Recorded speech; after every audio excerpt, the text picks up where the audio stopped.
Hello friends, welcome to just app Tamil. French automobile நிறுவனமான Citroen C3 ஏர்கிராஸுங்கிற ஒரு compact எஸ்யூவியை September 15ஆம் தேதி 2023ஆம் ஆண்டு பார்த்தீங்கன்னா இந்தியாவில் லான்ச் பண்ணியிருந்தாங்க.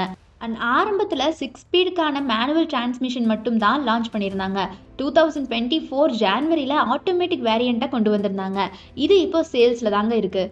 இந்த நிலையில தான் லத்தீன் என்கேப், அதாவது Bharat NCAP, global NCAP, European NCAP மாதிரி அமெரிக்கன் கரீபியனுக்கான லத்தீன் என்கேப் ப்ரோக்ராமில் வந்து இந்த காரை டெஸ்ட் பண்ணியிருந்தாங்க.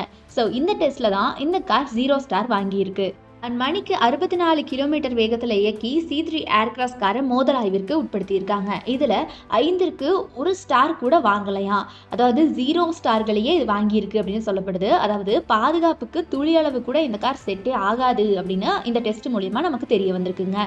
இதனால பார்த்தீங்கன்னா பலரும் அதிர்ச்சியில் மூழ்கி இருக்காங்க அப்படின்னு சொல்லலாம். பயணிகளுடைய பாதுகாப்பை உறுதிப்படுத்தணும் அப்படிங்கிறதுக்காக வாகனங்களுடைய தரத்தை மேம்படுத்துங்கிற விதமாக புதிய விதிகளை உலக நாடுகள் எல்லாமே உருவாக்கிட்டு வராங்க. ஸோ இந்த மாதிரியான ஒரு சமயத்தில் பாதுகாப்பான பயணத்திற்கு கொஞ்சம் கூட இந்த கார் செட் ஆகாது அப்படின்னு இப்போ தெரிய வந்திருக்குங்க.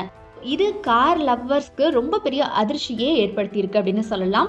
இது இந்தியாவில் தயாரிக்கப்பட்ட கார் மாடல் இல்லை அப்படின்னும் ரேஸில் தயாரிக்கப்பட்ட வெஹிக்கிள் அப்படின்னும் இந்த இடத்துல வந்துட்டு குறிப்பிட்டிருக்காங்க.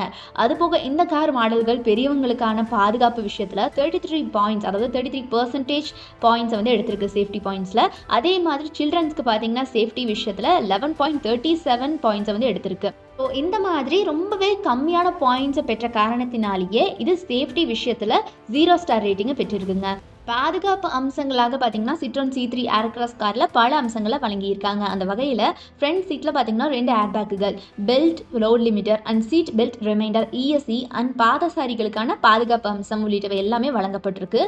இருந்தாலும் பாருங்க, இந்த கார் பாதுகாப்புல 1 ஸ்டாரை கூட வாங்கல. அதே வேளையில இந்த கார் மாடல் தலைக்கான கர்டைன் வகை ஏர்பேக், மார்பகத்திற்கான ஏர்பேக், கால் மற்றும் இடுப்பு பகுதிகளுக்கான ஏர்பேக்கை பெற இல்லை அப்படின்னு சொல்றாங்க. இதே மாதிரி AEP பெடஸ்ட்ரியன் பாதுகாப்பு அண்ட் ஸ்பீட் அசிஸ்ட் சிஸ்டம் போன்ற அம்சங்களையும் இந்த கார் பெறல அப்படின்னு சொல்லப்படுது. இதுவே சிட்ரோனின் தயாரிப்பு 0 ஸ்டார் வாங்கக்கூடிய அந்த காரணமா அமைஞ்சிருக்கு அப்படின்னும் நிறைய தகவல்கள் வந்துட்டு இருக்கு. குறிப்பா சில முக்கிய பாதுகாப்பு அம்சங்கள் இந்த கார்ல இடம் பெற தவறியதன் விளைவாக தான் முன்பக்க பயணி மற்றும் டிரைவருக்கு ரொம்பவே ஆபத்தான சூழலை இந்த கார் ஏற்படுத்துது. அது போக முக்கியமா மார்பகம் மற்றும் தொடைப்பகுதிக்கு ரொம்பவே ஆபத்தை ஏற்படுத்தக்கூடிய சூழல்ல இருக்கு இந்த கார். அது போக இதனுடைய விளைவாகவே இந்த கார் 0 ஸ்டார் வாங்கி இருக்கு அப்படின்னும் இந்த காரை பத்தி தகவல்கள் வெளியாகி இருக்கு. அதாவது பார்த்தீங்கன்னா இந்தியாவில் அதிகமாக சேல்ஸ் ஆகக்கூடிய மாருதி கார்கள் கிட்ட நெகட்டிவ் பாயிண்ட்டுங்கிறது அதனுடைய சேஃப்டி தான். இந்த நிலையில் சமீபத்தில் நடந்த கிராஸ் டெஸ்ட்டில் மாருதியோட டிசையரே 5க்கு 5 ஸ்டார் ரேட்டிங் வாங்கி அந்த நெகட்டிவை பாசிட்டிவாக மாற்றியிருக்கு. அப்படி இருக்கும் பட்சத்தில் அதிக அளவில் சேல்ஸில் இல்லாத ஒரு நிறுவனம் 0 ஸ்டார் வாங்குறதுங்கிறது பார்த்தீங்கன்னா அதனுடைய சேல்ஸை இன்னுமே கேள்விக்குறியாக்கும் அப்படின்னு தான் சொல்லணும். ஸோ ஓகே கைஸ், இந்த விஷயத்தை பற்றி நீங்கள் என்ன நினைக்கிறீங்க அப்படிங்கிறத மறக்காமல் கமெண்ட் பாக்ஸில் கமெண்ட் பண்ணிவிடுங்க. இந்த வீடியோ பிடிச்சிருந்தா லைக் பண்ணிக்கோங்க. மறக்காமல் நம்ம ஜஸ்ட் ஆப் தமிழ் யூடியூப் சேனலை சப்ஸ்கிரைப் பண்ணி சப்போர்ட் பண்ணுங்கள்.